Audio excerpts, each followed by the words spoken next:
말씀은 누가복음 15장 11절에서 20절 말씀입니다.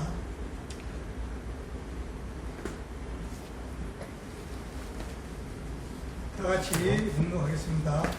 또 이르시되 어떤 사람에게 두 아들이 있는데 그 둘째가 아버지에게 말하되 아버지여 저녁에 내게 들어올 것을 내게 주소서 하는지라 아버지가 그 살림을 각각 나누었으니 그 외에 집에 되어 둘째 아들이 전부를 다 모아가지고 먼 나라에 가서 사람과 합하여 그 재산을 낭비하더니 다 합쳐서 그 나라에 크게 힘이 들어 그가 그로서 hum격한지라. 가서 그 나라의 백성 중 한 사람에게부터 사니 그가 그를 불러보내어 돼지를 치게 하였는데 그가 돼지 먹는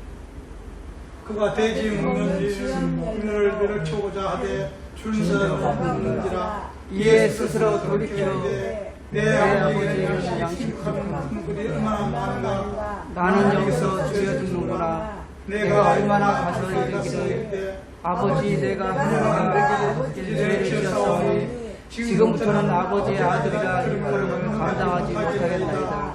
나를 품꾼의 하나로 보셔서 하라고. 이에 일어나서 아버지께로 돌아간다.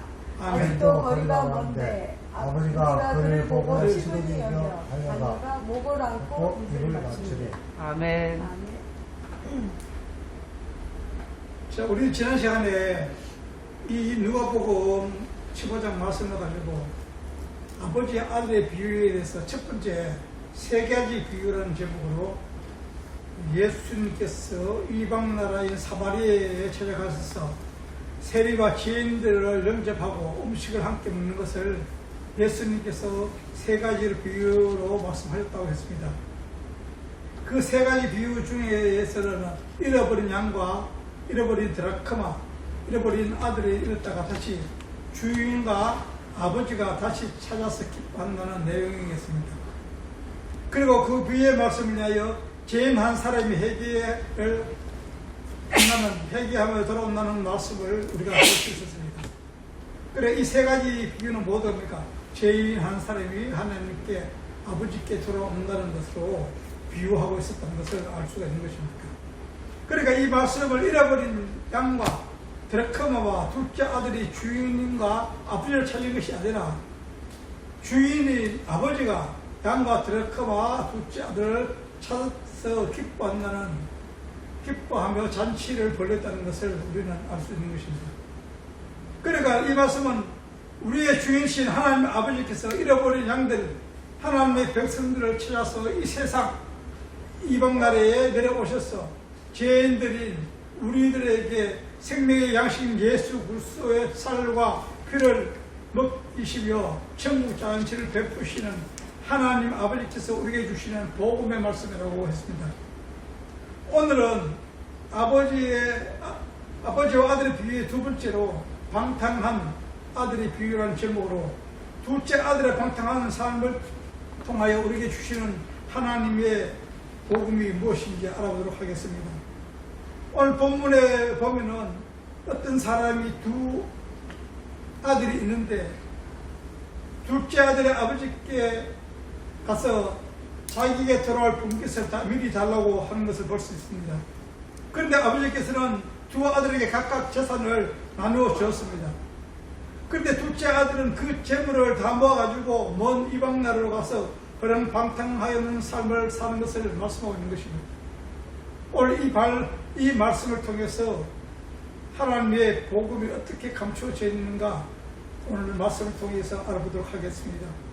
그리고 누가복음 15장 11절에서 14절을 다시 한번 제가 읽겠습니다. 또 이르시되 어떤 사람에게 두 아들이 있는데 그 둘째가 아버지에게 말하되 아버지여 재산 중에서 내게 돌아올 분깃을 내게 주소서 하는지라. 아버지가 그 살림을 각각 나누어 주었더니 그 며칠 후에 둘째 아들이 재물을 다 모아가지고 먼 나라로 가 거기서 허랑방탕하여 그 재산을 낭비하더니. 여기에서 감춰진 천국 비밀을 우리는 먹습니다. 그 당시에 유대인들에게는 큰 아들들이 동생들의 유산보다 2배를 가졌습니다. 우리나라도 이쪽에 보면은 장남이 재산을 절반을 가지고 그 나머지를 가지고 둘째, 셋째, 넷째가 이렇게 갈라나는 것을 볼 수 있는 것입니다. 그러면 그 당시 유대풍속과 우리의 옛 풍속이 거의 같다는 것입니다. 그런 것을 보습니다. 그리고 부모가 유산이 항상 부모에게 돌아가실 때 분배되었습니다. 부모님 살아계실 때는 그 재산이 분배되지 않았던 것입니다. 우리나라도 옛적에는 그렇습니다. 아버지가 부모님이 돌아가시고 어머님이 돌아가시고 난 뒤에 그 재산이 분배되었던 것입니다. 그래서 우리나라에도 많이 형제들 싸움을 하니까 요새는 돌아가시기 전에 분배해 주는 경우가 많이 있습니다.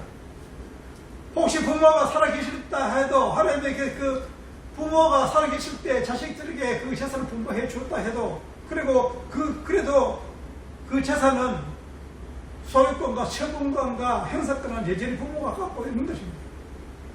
자식에 분배해 줬다 할지라도 그 처분권과 그 행사권, 그 소유권은 모두 부모에게 있었다는 것을 알 수 있는 것입니다. 그러니까 자식들은 부모를 돌아가시고 다서야 비로소 재산 분배를 행사할 수가 있었습니다.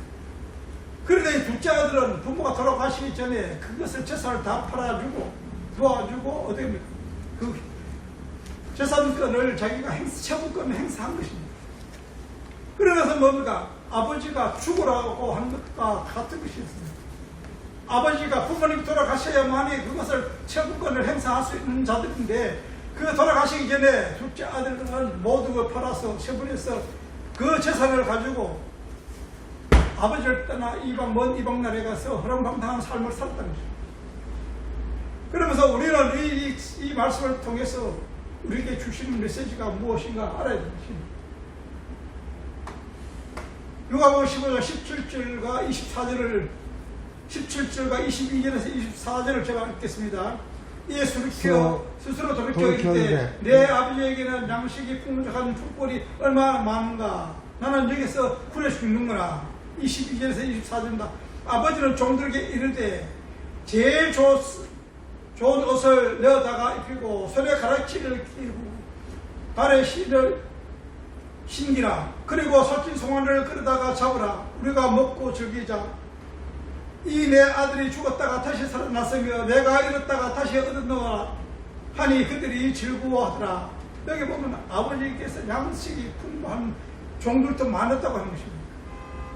여기서 중요한 것은 아버지의 양식이 풍부했다는 것입니다. 풍족한 아버지였다는 것입니다. 그리고 아버지의 재산을 가지고 이방 나라에 갔을 때에도 허랑방탕한 그 재산이 어마어마했을 거로 볼 수 있는 것입니다. 여기서는 보면 양식이 풍족한 종들도 많은 거리가 있었고 그 다음에 자식이 돌아왔을 때 조언을 입히고 손가락지를 끼얹고 신발에 신을 신기고 송아지를 잡아주고 동네 잔치하는 것을 봤을 때 엄청난 부자였다는 것입니다. 그런데 그 아버지의 재산을 이 둘째 아들이 소유권을 행사를 팔아서 다 가지고 이방 나라로 갔다는 것을 볼 수 있는 것입니다. 누가복음 15장 13절에서 16절을 제가 읽겠습니다.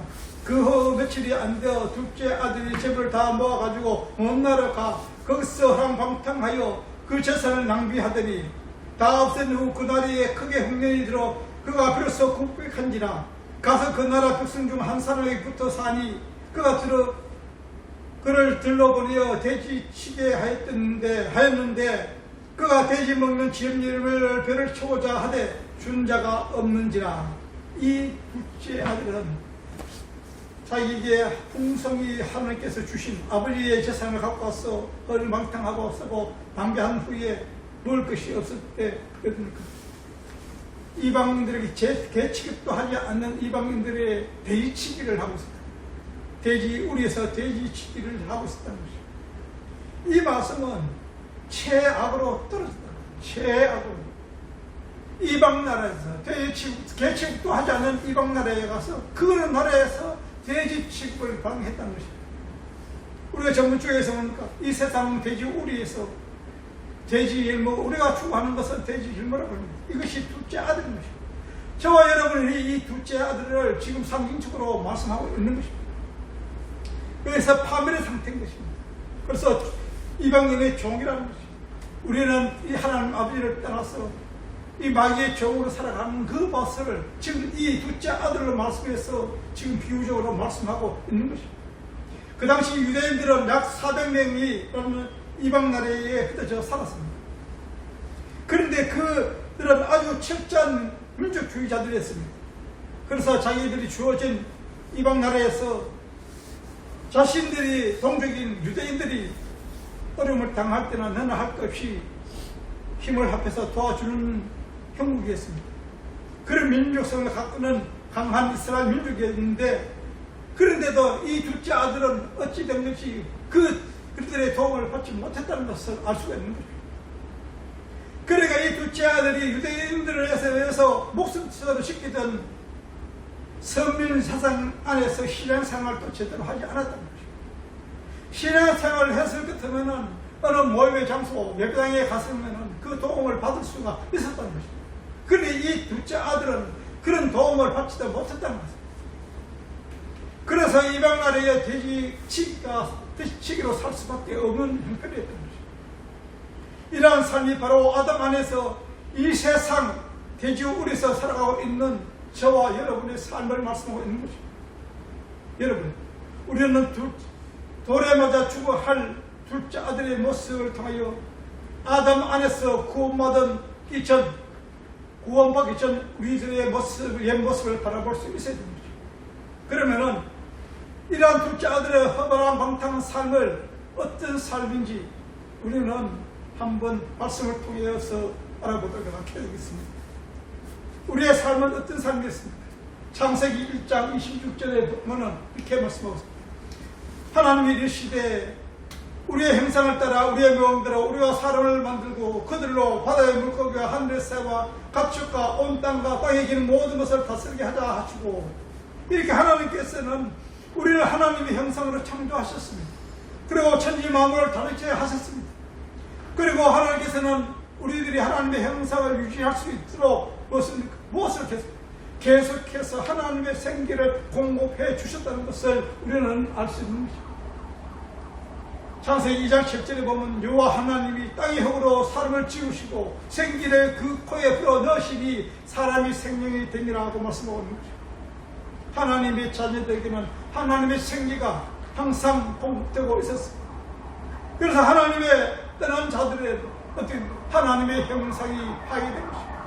하나님의 생기가 끊기게 되자 하나님의 형상이 손상에 있게 되는 것이고, 그것을 우리는 계속 유지할 수 없는 자가 되었다는 것입니다. 이것이 아버지를 떠난 둘째 아들이라는 것입니다. 저와 여러분이라는 것입니다. 아담이 하나님의 말씀에 불순하고 선악과를 따먹고 하늘나라를 떠나서 에덴 동산을 떠나서 쫓겨난 것을 여기서 말씀하고 있는 것입니다. 그러니까 우리는 하나님의 형상을 하나님이 창조하시고 짐승들에게 없는 그 생기를 우리에게 지금 또 공급하고 계십니다.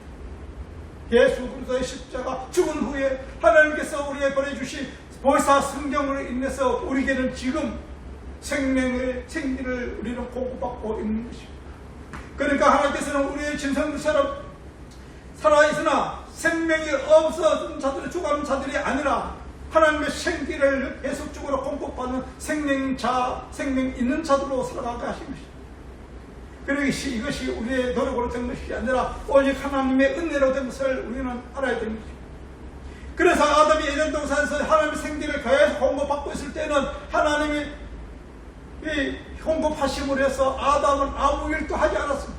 하나님께서 창조하신 그것을 풍성함을 날마다 먹고 마시며 행복한 삶을 살았던 것입니다.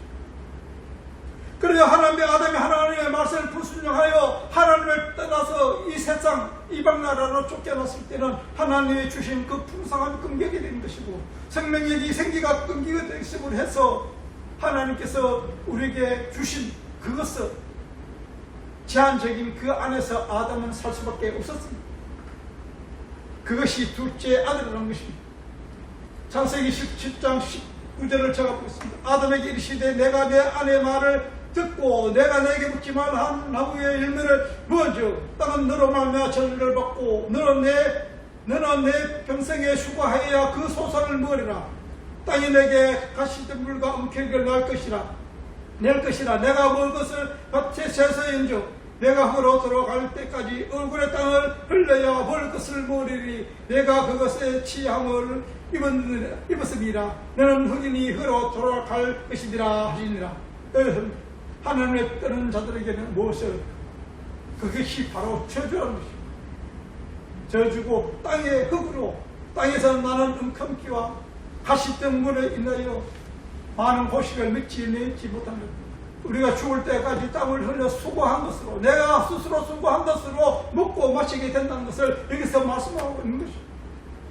그러나 우리는 하나님을 떠난 이방나라에 살아가고 있는 자들은 모두 저주받은 것입니다. 하나님을 떠난 자 다 저주받은 것입니다. 우리는 저주의 삶이 바로 아담의 날부터 시작된 것입니다. 하나님 아버지가 떠난 둘째 아들의 삶이가 저와 여러분의 삶이 바로 이 하나님을 떠난 삶이 우리 삶에 지금 되고 있다는 것을 우리는 명심해야 된다는 것입니다. 그런데 우리는 구원받은 이후에도 아담 안에서 저주에 받은 둘째 아들의 삶을 살아가고 있다는 것입니다. 오늘날에도 우리는 여전히 그 저주받은 둘째 아들의 모습으로 살아가고 있는 것을 우리는 명심해야 된다는 것입니다. 여러분 생각해 보십시오. 우리가 구원을 받았다고 하면서도 하나님의 아버지께 풍성함을 부어주실 하늘의 풍요를 진득이 기다리지 않고 지금 하늘의 풍요를 이 세상에서 사용할 수 있도록 미리 땡겨달라고 하고 애쓰지 않는 것입니다. 대부분 기도가 그런 것입니다. 하나님 아버지 이 세상에 하늘나라에서 누릴 그 행복을 이 땅에서 누릴 수 있도록 그 복을 우리에게 주십시오. 둘째 아들이 하나 자기에게 돌아온 것을 미리 당겨서 이방나라에 살아가는 것과 우리가 지금 요구하고 있는 하나님께 요구하고 있는 기도와 같은 것입니다. 여러분 하나님께서는 우리에게 필요에 따라 풍성히 주어주는 것입니다. 분명 하나님께서는 하늘의 풍요와 우리의 기업으로 유산을 주실 것이라고 약속하셨습니다. 그런데도 그 약속을 기다리지 못하고 지금 우리의 필요에 따라서 주하고 있다는 것을 우리는 명심해야 된다. 그런데 지금 이 세상에서 하늘의 풍요를 미리 달라고 해서 둘째 아들이 무엇을 했습니까? 둘째 아들은 아무것도 할 수가 없는 것입니다. 그래서 아버지께서는 그것을 들어주셨습니다. 아니요. 아들이 뱀을 달라면 생선을 주고 떡을 달라면 돌을 주겠는데 우리의 필요에 따라서 하나님께서 주시는 것입니다. 저와 여러분 삶 속에 우리에게 필요한 것들만 확실하게 주신 것도 아닙니다. 그러므로 우리의 욕심을 우리의 욕망으로 채워갈 것이 아니라 하나님의 주심의 은혜에 감사하는 삶으로 살아야 된다는 것이 저와 여러분의 것이 주의 믿는 성도들인 것입니다. 그래서 인의 삶이라는 것입니다. 그리고 우리는 하나님의 은혜를 깨닫지 못하고는 기쁨과 감사와 찬양이 있을 수가 없는 것입니다. 아멘. 우리는 하나님의 아버지를 죽이고 있는 것입니다. 왜 그런 것입니까? 둘째 아들처럼 하나님이 아버지가 살아계시는데 그 재산을 자기가 소유권을 갖고 그것을 자기 마음대로 했다는 것입니다. 우리가 하나님 위해서 의지하고 순종하지 않는 삶을 통해 내가 욕구를 채우기 위하여 욕심을 채우기 위해서 하나님께 부르짖는 그 기도가 오히려 하나님을 죽인다는 것입니다. 여러분 우리는 그런 것이 기도가 잘못된 기도라는 것입니다. 나의 뜻을 구하는 그 기도가 아니라 하나님의 뜻을 구하는 기도가 되어야 된다는 것입니다. 그래서 그것은 우리는 하나님의 사회에 동참하는 것이고 하나님의 백성으로 살아가는 길이라는 것입니다. 그리고 그 당시 부모와 자식 간에는 지켜야 할 예의와 규범들이 지금보다 훨씬 강했습니다. 그 당시 유대의 율법에서는 사회와 부모에게 택한 자들은 처벌을 어떻게 규정하고 있는지 신명기 11장 18절에서 21절을 보겠습니다. 사람에게 완악하고 백한 아들이 있어 그의 아버지 말이나 그의 어머니의 말을 순종하지 아니하고 부모가 징계하여도 순종치 아니하거든 그의 부모가 그를 끌고 성문에 이르러 그 성읍 장로들에게 나아가서 그 성읍 장로들에게 말하기를 우리의 이 자식은 완악하고 배역하여 우리 말을 듣지 아니하고 방탕하여 수에 잠긴 자라 하며 그 성읍의 모든 사람들이 그를 돌로 쳐 죽을지니 이같이 내가 너희 중에서 악을 제하라 그리하면 온 이스라엘이 듣고 들어오하리라. 이렇게 하나님의 불순한 자들은, 아버지께 불순한 자들은 모두 돌에 쳐 죽어요. 저와 여러분 둘째 아들이 모두 돌에 맞아 죽어야 하는 것입니다. 하나님께서는, 아버지께서는 그 둘째 아들을 구원하시는 것이 이 비유의 말씀입니다. 자기께서 아버지를 떠나서 아버지가 살아계시는데도 자기가 하나님의 젖을 가지고 처분권과 행사권을 정지한 아들을 아버지의 마음을 아프게 한 것입니다. 그리고 아버지가 빨고 죽으라고 하는 것과 같은 것입니다. 죽고 해서 취급한 것입니다. 그래서 둘째 아들은 돌에 맞아 죽어야 했어. 근데 둘째 아들이 살아나기 위해서 율법을 둘째 아들에게 찾아와서 죽어야 할 둘째 아들을 품어 안으시고 둘째 아들이 당해야 할 그 세상적에서 수치와 종을 당하신 것이 둘째 아들을 위하여 돌아오신 아버지랍니다. 우리는 이 말씀에서 하나님 아버지에 불순하여 아버지를 떠난 둘째 아들은 우리를 구원하시기 위해 성자 하나님 예수 그리스도를 이 땅에 보내셨어. 이 땅 이백날에 보내셨어. 우리를 위하여 죄신 고통과 고난을 받치고 수치와 조롱을 당하시고 십자가에 죽으신 것입니다. 이것을 율법이라고 하는 것입니다. 율법으로 십자가에 죽으심으로 둘째 아들이 살아나게 된 것입니다. 그것이 하나님의 은혜의 말씀이요 구원의 말씀인 것입니다. 그 말로 이 둘째 아들을 통해서 무엇을 말씀하고 있는 것입니다. 우리의 구원을 말씀하고 있는 것입니다. 하나님의 풍성하는 것은 하늘나라는 없는 것입니다. 하나님의 풍성한 그 하늘나라를 떠나서 우리가 이 세상에서 우리의 방법대로 살아가는 저주받는 삶이 우리의 모습이요. 그것을 구하기 위해서 하나님이신 예수 그리스도께서 이방나라에 이 땅에 오셔서 우리를 품어 안으시고 우리의 장애에 돌에 맞아 죽을 사망을 십자가에서 죽으시고 우리가 받아야 할 저주, 추치와 조롱을 예수님께서 십자가에서 당하시고 죽으시고 부활하셔서 우리를 구원하신 구원의 말씀인 것입니다. 그러니까 이 본문의 말씀은 우리가 생각하는 이 동화책처럼 생각하는 이야기책도 아닌 것입니다. 역사책도 아닌 것입니다. 오직 우리에게 복음을 선포하는 복음의 말씀인 것입니다. 그러므로 우리는 이 말씀을 깊이 깨달아 알고 주님을 진정 믿고 의지하는 삶으로 승리하는 자들이 되시기를 축원합니다. 아멘. 기도하겠습니다.